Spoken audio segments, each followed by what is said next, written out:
என்னடா லூசு மாதிரி 11:30 காமிக்கிறாளே அப்படின்னு பார்க்குறீங்களா? ஆமாங்க. அழகர பார்க்க சூப்பரா ரெடி ஆயாச்சு. இதுதான் என்னோட அவுட்ஃபிட். இதுதான் நான் நைட் டைம் ஃபர்ஸ்ட்டு போய் அழகர பார்க்க போறது. ஸோ நைட்டு வெளியில வந்து பார்த்தா தான் தெரியுது. பயங்கரமா செலப்ரேஷன் இருந்துச்சு. லைட்ஸா இருக்கட்டும், சாங்ஸா இருக்கட்டும், வேற லெவல் வைப் குடுத்துச்சுங்க.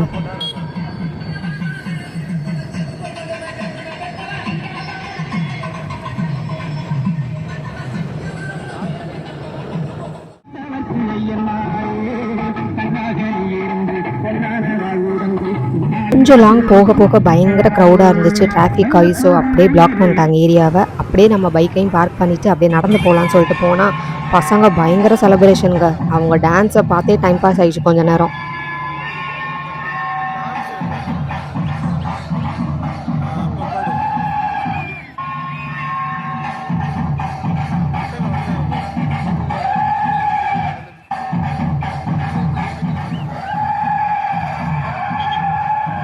அழகர் கொஞ்சம் டிஸ்டன்ஸில் நம்ம கண்ணில் பட்டாரா, ஸோ அங்கே ஒரு மண்டபப்படி இருந்துச்சு. அதுக்குள்ளே போய் நின்றுவோன்னு சொல்லிட்டு நின்றுட்டு அழகரை பார்க்க வெயிட் பண்ண ஆரம்பிச்சாச்சு.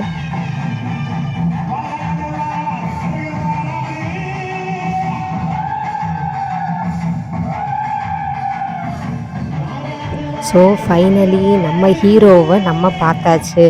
அழகாக மெரூன் கலர் ட்ரெஸ்ஸில் வந்திருந்தார். பார்க்கவே குட்டி குழந்தைய பார்க்குற மாதிரி இருந்துச்சு. அவ்வளோ ரஷ்ஷு. ஆனால் அதை பார்க்க பார்க்க இன்னும் பார்த்துட்டே இருக்கணும் போல் இருந்துச்சு. செம்ம அழகாக இருந்தார். பார்க்கணும்னு நினச்சி பார்க்க முடியாதவங்க கண்டிப்பாக இந்த வீடியோவில் நீங்கள் கிளியராக அவர் ஃபேஸை பார்க்கலாம். ஸோ நீங்களும் நல்லபடியாக எல்லோரும் நல்லா இருக்கணும்னு சாமி கும்பிட்டுக்கோங்க. நம்ம ஹீரோ சாரை பார்த்துமே அகெயின் பார்க்கணும் போல் இருக்கேன்னு சொல்லிட்டு திரும்பவும் முன்னாடி நடந்து போனோம். நடந்து போய் நின்று மறுபடியும் 2வது விசிட்டையும் அவரை பார்த்தாச்சு.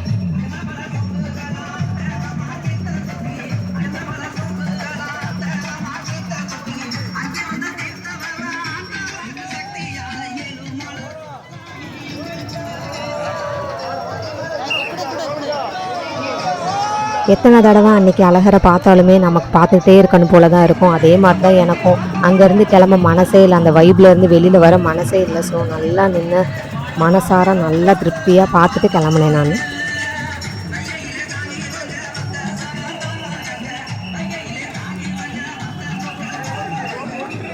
அப்புறம் நல்லா பார்த்து சாமி கும்பிட்டுட்டு பிரசாதம்லாம் கொடுத்தாங்க. வாங்கிட்டு வீட்டுக்கு வர அரௌண்ட் ஒரு 1:30 ஆயிடுச்சு.